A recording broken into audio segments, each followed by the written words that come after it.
You know how I said November's wrap-up was incredibly short? Well, December's gonna top it. Hey guys, my name is Nat. I hope you're having a terrific day today, and for this video we are going to be doing my December wrap-up. Before we get into anything bookish, however, make sure to hit like and subscribe down below, as well as tell me in the comments what was the best book you read in December, the book that might possibly become a favorite. Let me know in the comments down below. So, as I mentioned in my November wrap-up as well, for December I mostly reread books. Specifically, I was going on the Charlie Davidson train. It was fantastic. I had a great time revisiting these characters that I love and adore. That being said though, I had a solid few days where I didn't read anything except for fan fiction. My number's a little low. What with reading all books from one series, it's gonna be really hard to give reviews for some of these books once we surpass the first one without giving out spoilers. But I'm gonna try my hardest, okay? Quick pause on all those mini reviews first to do my stats for the month. I read 9 books in December, and across those I read about 2,207 pages. My average rating was 4.5 stars, which isn't surprising when I look at the fact that every one of these books is something I consider a favorite, and all of them were fantasies, so unsurprising it was a great month. Also continue to prove myself wrong as a fantasy reader. Now let's hop into all of the books I read. Starting out, the first book in the Charlie Davidson series, First Grave on the Right by Dorinda Jones. So like I said, this is the Charlie Davidson series and it is following our main character Charlie, who is a PI as well as the Grim Reaper, so it comes in handy quite often with her job. Along with that, she is also trying to figure out the identity of this mysterious black apparition that's been following her around for most of her life. She has a ragtag team of sidekicks and all of them work together to try and solve these ridiculous crimes as the story progresses. It's filled with romance, with mystery, with humor. It's hilarious, and this first book is such a fun introduction to all of these wonderfully quirky and lovable characters, as well as gives you a little taste of the amount of questions you're gonna have when it comes to Dorinda Jones's world. I gave this first one 4 stars. Next, the second book, which is Second Grave on the Left, and like I said, can't really give you any of a summary. What I can say is the love interest character we've been introduced to, I don't hate him, but the closest I could ever come to hating him is in this book. But damn, the man is very charming. Also gave this one 4 stars. After that is a little novella that I think technically is marketed as 1.5, but I actually forgot about it, so I had to go back and read that. That one's called For I Have Sinned. Honestly, this is a really sad but sweet story of a ghost who is actually going to Charlie for help in trying to figure out what happened to her. But the only thing I can ever think about when I read this is the love interest repeatedly saying, "Babies are cool."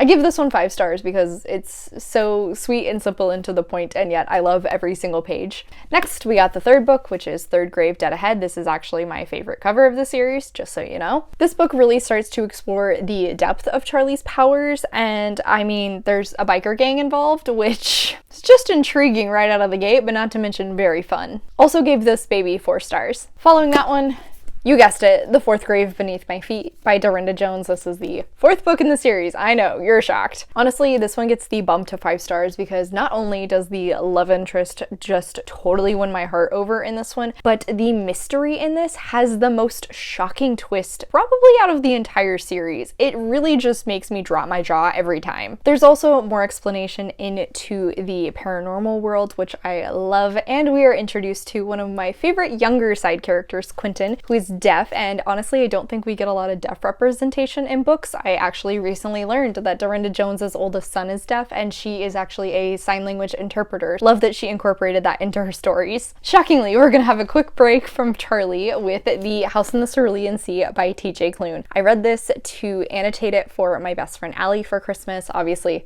not this copy. I had a paperback copy which I gave to her. I loved this story again. It genuinely just makes me so happy to read. It fills my heart with so much joy, and it feels like coming home to a warm blanket and a nice cup of coffee. This is the 3rd time I've read this book, making it one of my most reread books on my shelves. Unsurprisingly, stayed with 5 stars. I figured I didn't need to go into any more depth for The House in the Cerulean Sea, given that I've already reviewed this book 2 times relatively recently, so I'll put a link to my original full review over here if you're really interested. Back to our regularly scheduled programming with the 5th book, which is Fifth Grave Past the Light. I adore the banter between Charlie and our love interest in this book. On top of that, there is a serious improvement in Charlie's relationship with her sister in this story. When we meet Charlie in the first book and eventually her sister, we learn that they do not have a great relationship. However, it slowly starts to improve as the books progress, and it really probably hits its peak in this one. This one also has a very creepy mystery and a whole lot of steam to keep you interested. Also gave this one 5 stars. Finally, the last book of the month, which technically I finished on January 1st, but most of it was read in December, and that's the 6th book, Sixth Grave on the Edge.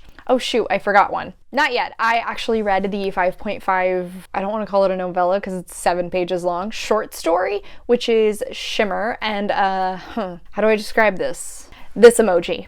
That's all I'm gonna say. So, as I was saying with the Sixth Grave, I think this is probably the first time I lowered my rating back down because honestly, this starts to become a bit overwhelmed with all of the side plots. There's multiple different mysteries, there's some familial drama taking place, as well as some exploration into Charlie herself, Charlie's powers, her origins, and the hell that Dorinda Jones has created for her series. On top of that, however, we also get introduced to another favorite side character, 𝗖cie. He is another charming devil. I really should stop referring to every single one of the side characters as a favorite side character. Let's just go across the board and say that I love this entire family that is created in this series. It's fantastic. But there's a lot of them, and calling every single one of them a favorite kind of downplays how amazing each and every one of them are.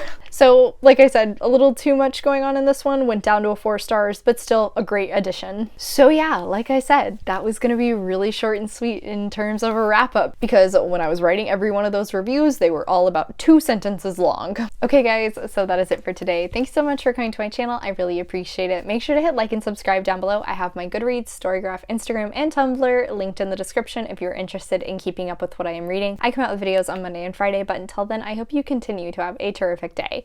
Love you, bye!